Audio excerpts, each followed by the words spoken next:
Martin County Fire Rescue says that its crews did not stop running all night throughout the storm. They did have some medical calls they responded to, and earlier in the day, the Stewart Fire Department responded to a boat fire right out here. And you can see, although it is hard to tell in the dark, but the windows on this boat are all covered up. Now, in addition, there was also a house fire in the Hope Sound area.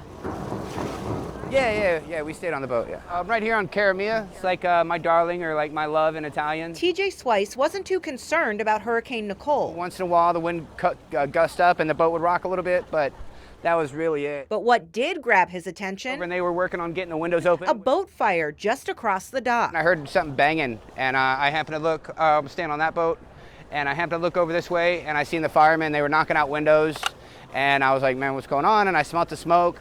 And then once it knocked out the windows, you see them in there shooting water around. The Stewart Police Department shared these photos as firefighters took care of business. Everybody is okay. In the Ridgeway community in Hope Sound, I just heard 2 loud pops. Becky Norton called 911 after a fire at a neighbor's home during the height of the hurricane. Martin County Fire Rescue says a car was on a charger plugged into an extension cord when it caught fire.